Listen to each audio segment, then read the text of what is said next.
Baik, bismillahirrahmanirrahim. Assalamualaikum warahmatullahi wabarakatuh. Perkenalkan, nama saya Ronaldo Agung Pratama dari Teknologi Mesin Universitas Muhammadiyah Yogyakarta. Di sini saya akan menyimpulkan isi makalah PPKN dari kelompok 1 sampai kelompok 15. Yang pertama, kelompok 1, memahami Pancasila dan memaknai sejarah perumusan Pancasila sebagai dasar negara bagi generasi bangsa di era digital. Pancasila adalah sendi asas, dasar atau peraturan tingkah laku yang penting dan baik. Secara singkat dapat diuraikan bahwa kedudukan Pancasila adalah sebagai dasar negara Republik Indonesia untuk mengatur pemerintahan dan penyelenggaraan negara sebagai pandangan hidup bangsa ini dan sebagai ligatur bangsa Indonesia. Kesetiaan ini akan semakin kokoh apabila mengakui dan meyakini kebenaran, kebaikan, dan keunggulan Pancasila sepanjang masa. Pancasila dalam kedudukannya sebagai ideologi negara diharapkan mampu sebagai filter untuk menyerap pengaruh perubahan zaman di era digital ini. Artinya, Pancasila merupakan ideologi negara yang dianut oleh negara atau pemerintahan dan rakyat Indonesia secara keseluruhan, bukan milik atau monopoli seseorang ataupun sesuatu golongan tertentu. Sebagai filsafat atau dasar keharmonian negara yang merupakan cita-cita bangsa, Pancasila harus dilaksanakan atau diamalkan yang mewujudkan kenyataan dalam penyelenggaraan hidup kenegaraan, kebangsaan, dan kemasyarakatan kita. Lanjut, kelompok 2, memaknai filosofi Pancasila sebagai ideologi bangsa di era digital. Pada masa perkembangan teknologi ini atau digital ini, sebagai manusia khususnya mahasiswa, kita harus mau meningkatkan ilmu pengetahuan dan teknologi agar mempermudah kehidupan agar tidak tertinggal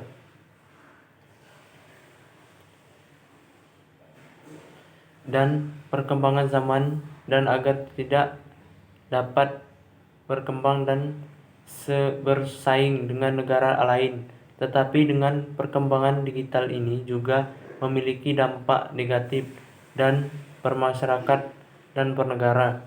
Dengan perkembangan digital ini kita harus selalu berpedoman kepada Pancasila dengan menerapkan dan memaknai Pancasila di era digital ini, memanfaatkan kemajuan iptek dalam mengamalkan dan mengimplementasikan nilai-nilai luhur Pancasila dalam kehidupan sehari-hari, selalu memperdalam dan menggali makna dan arti Pancasila dalam teori dan praktik di dalam kehidupan sehari-hari, memberikan contoh kepada generasi muda tentang nilai-nilai luhur Pancasila dalam kehidupan bermasyarakat dan bernegara. Dan sebagai generasi milenial saat ini, sesuai dengan pandangan Machiavelli mengenai Pancasila bagi kaum milenial, hendaknya berpartisipasi dalam mengembangkan kemajuan untuk Indonesia sesuai dengan Pancasila, menghadapi globalisasi di era milenial. Sebagai kaum muda taat terhadap Pancasila mestinya dihadapi dengan tegar, percaya diri, dan senantiasa menjaga jati diri sebagai bangsa mandiri, sikap rendah diri, putus asa, dan takluk terhadap pengaruh globalisasi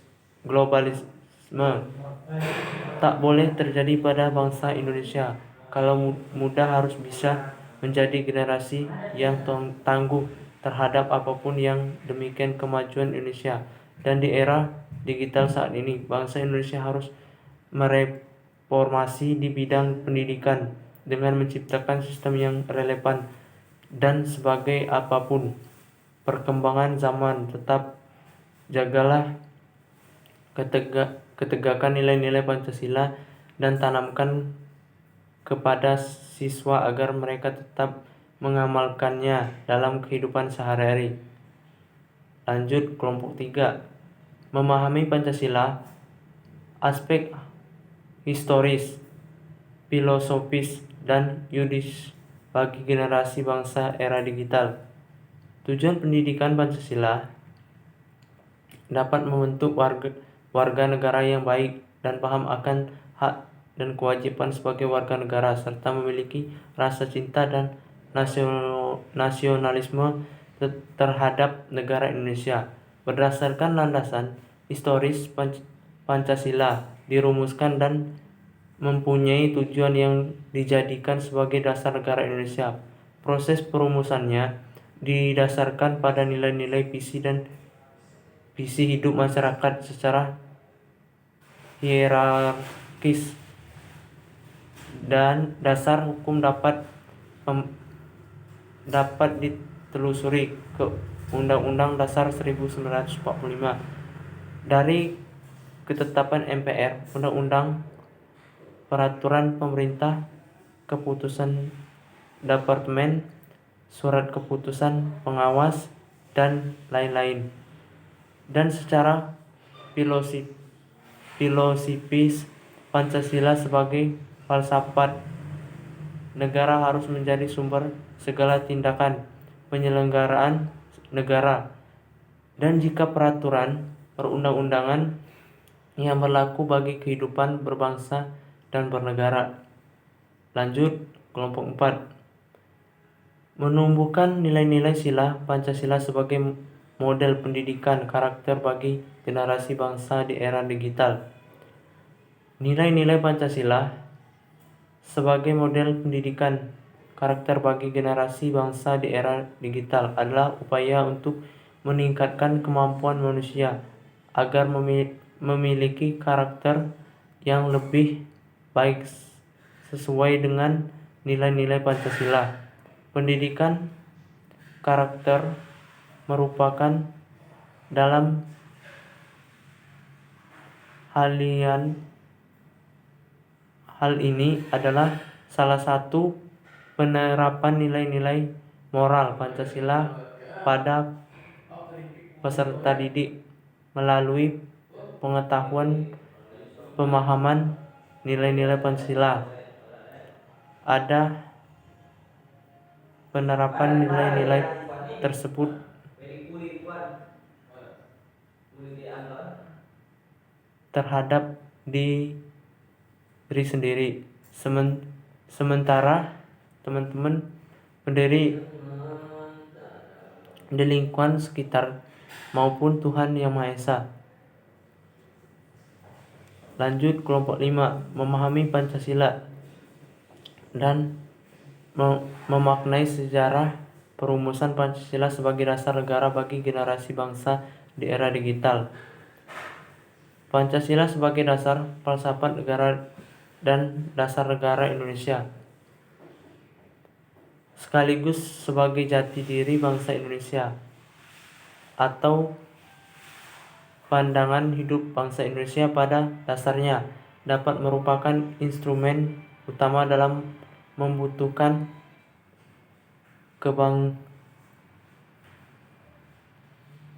kembangkan wawasan kebangsaan Indonesia. Pancasila sebagai instrumen akan selalu melekat sepanjang masa sejalan dengan keberadaan dan gerakan pasang naik dan pasang turun kehidupan bangsa dan negara Indonesia. Lanjut kelompok 6. Menjaga tradisi gotong royong masyarakat dengan kekuatan Pancasila. Gotong royong menjadi Intisari Pancasila. Mengapa bisa demikian? Kini di era milenial, sifat gotong royong masih bisa kita jumpai di daerah pedesaan, biasanya lebih menonjol dalam pola kehidupan mereka, seperti memperbaiki dan membersihkan jalan atau membangun atau memperbaiki rumah. Sedangkan di daerah perkotaan, gotong royong dapat dijumpai dalam kegiatan kerja bakti di RT, RW, di sekolah, dan bahkan di kantor. Misalnya pada saat memperingati hari besar nasional dan keagamaan. Mereka bekerja tanpa imbalan jasa karena demikian kepentingan bersama. Dari sini timbullah rasa kebangsaan, kekeluargaan, tolong-menolong, sehingga dapat terbina rasa kesatuan dan persatuan nasional.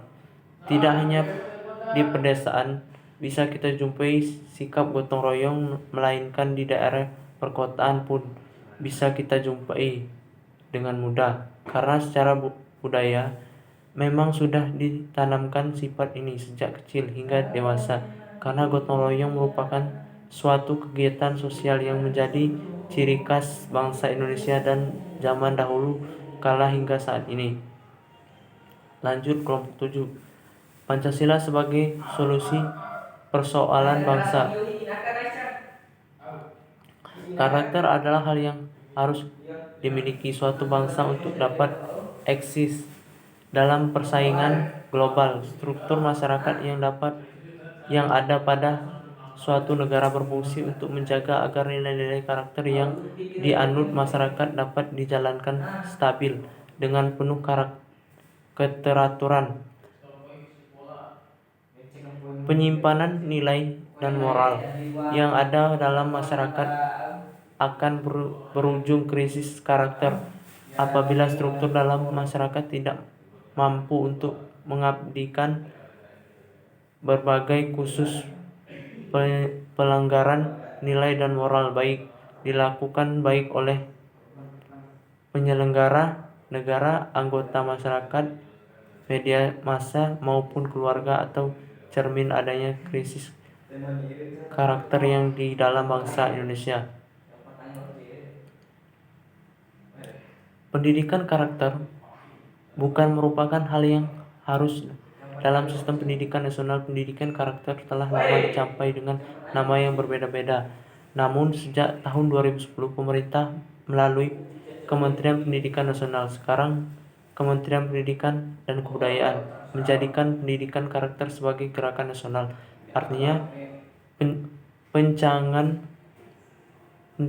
ini sebenarnya adalah usaha untuk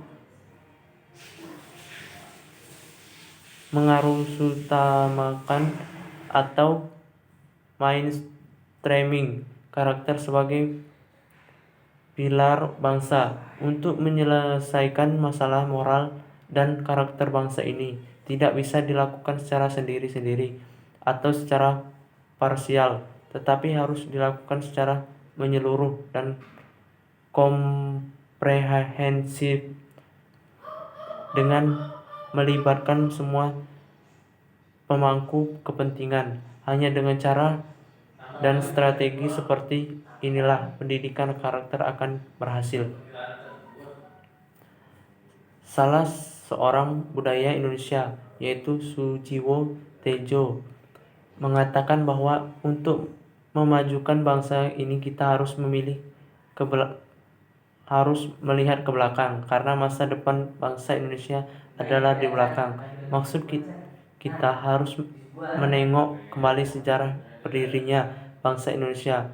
Cita-cita untuk memajukan bangsa Indonesia adalah di sana. Cita-cita bersama itu adalah suatu paham yang diperkenalkan oleh Insinyur Soekarno dan rapat BPUPKI. Cita-cita tersebut ialah Pancasila. Dia menambahkan lagi, maaf jika saya sampaikan kelihatan kuno atau terdengar basi, karena saya sendiri belum menemukan hal-hal lain untuk menyusun cita-cita bersama sebagai ikatan sebuah bangsa, selain inspirasi dari masa lampau yaitu Pancasila. Lanjut kelompok 8. Pancasila sebagai dasar nilai, menjadi dan mempertahankan ideologi Pancasila sebagai generasi bangsa di era digital. Lanjut kelompok 9. Pancasila sebagai sumber energi, semangat pengembangan iptek bagi generasi bangsa di era digital. Pada akhirnya, sangatlah penting peran Pancasila sebagai rambu-rambu normatif bagi pengembangan ilmu pengetahuan di Indonesia pada era revolusi industri 4.0. Pengembangan ilmu dan teknologi di Indonesia harus berakar pada budaya bangsa Indonesia itu sendiri dan melibatkan partisipasi masyarakat luar. Kelima, sila Pancasila merupakan pedoman yang berisikan nilai-nilai fundamental bangsa dalam penyelenggaraan kehidupan bangsa dalam segala aspek, yang salah satu adalah pengembangan ilmu, pengetahuan dan teknologi. Hanyalah sia-sia seketika ilmu dan teknologi dikembangkan tanpa melirik norma-norma yang ada, karena justru kerusakan dan kehidupan bangsalah yang akan terjadi. Sebagai masyarakat Indonesia, kita semua harus selalu mengimplementasikan nilai-nilai Pancasila dalam kehidupan sehari-hari, bijak menggunakan teknologi dan berusaha tidak dipengaruhi oleh dampak negatif dari perkembangan iptek. Jadilah masyarakat yang cerdas, yang dapat memanfaatkan teknologi untuk hal-hal baik, yang dapat berguna untuk diri sendiri, orang lain, lingkungan, dan juga bangsa Indonesia. Lanjut kelompok 10. Sila pertama Pancasila menurut agama di Indonesia.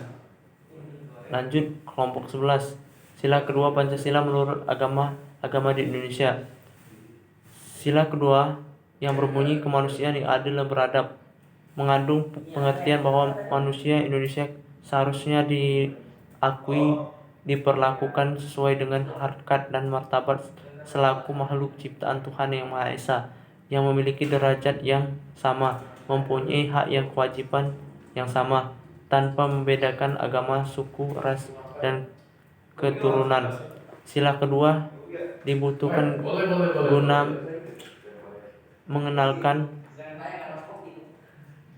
berbagai ancaman kemanusiaan serta untuk menegakkan nilai-nilai universal kemanusiaan di negara ini.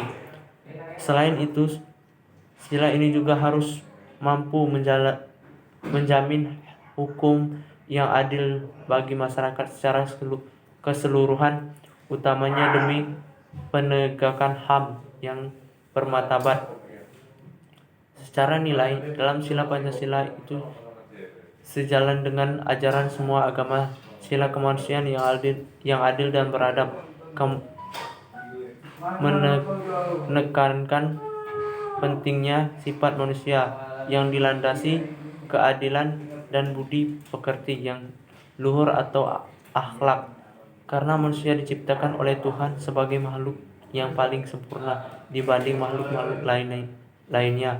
Maka sifat adil merupakan sifat yang mutlak harus dimiliki manusia. Lanjut kelompok 12. Sila ketiga Pancasila menurut agama di Indonesia. Pancasila adalah ideologi dan dasar negara kesatuan Republik Indonesia sebagai yang termasuk dalam alinea keempat pembukaan UUD 1945. Seperti yang telah diketahui, Pancasila berasal dari nilai-nilai luhur bangsa Indonesia dan juga merupakan pribadi dan perbandingan atau pandangan hidup bangsa yang telah tercantum di dalam pembukaan Undang-Undang Dasar 1945. Sila kedua dalam Pancasila yaitu kemanusiaan yang adil dan beradab dan berada sangat diperlukan oleh Undang-Undang 1945. UUD 1945 menjadikan hak asasi manusia sebagai hal yang cukup penting. Makna sila ketiga Pancasila menurut agama di Indonesia.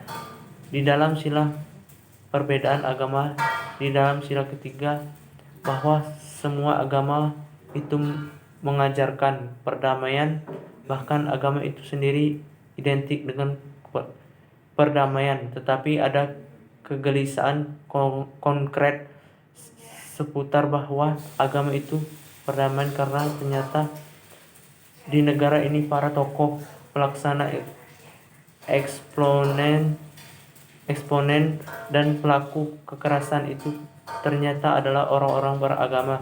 Semua pihak sepakat bahwa dalam sila ketiga dalam makna agama Pancasila tidak mengajarkan kekerasan. Lanjut kelompok 13. Sila keempat Pancasila menurut agama-agama di Indonesia.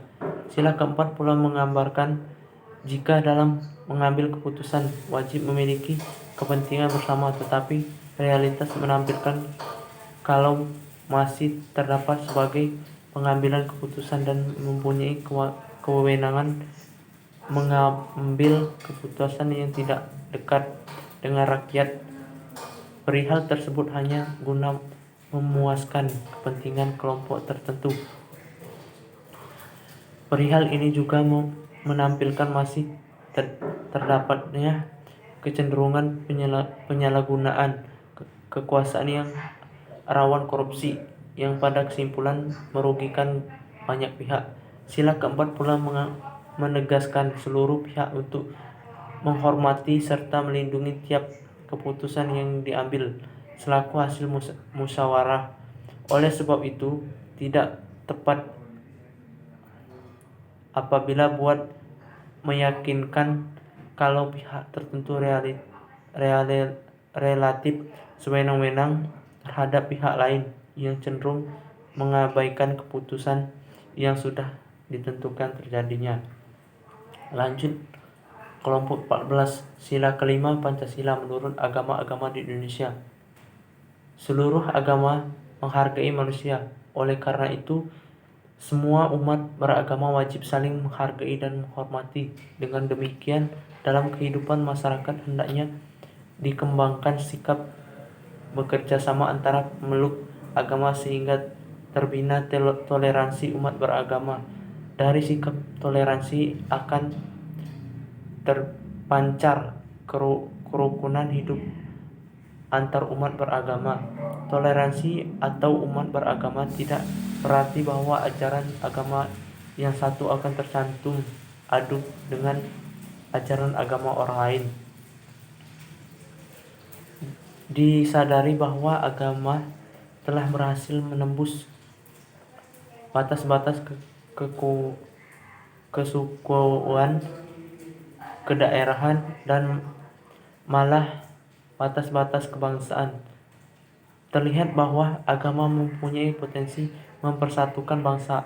Agama adalah membawa damai yang menyokong pembangunan, namun sebaiknya agar dapat pula merupakan sumber pertentangan yang dapat mengganggu kesatuan bangsa, kestabilan dan ketahanan nasional yang diperlukan bagi pembangunan. Hal ini terjadi manakala terbinanya sikap toleransi atau sikap berlapang dada dari masyarakat, sebab dalam masyarakat bangsa yang memeluk bermacam-macam agama, setiap waktu dapat terjadi pertentangan, konflik yang jelas menggunakan ketahanan nasional dan kestabilan nasional. Sikap memandang rendah cara beramal dan beribadah dan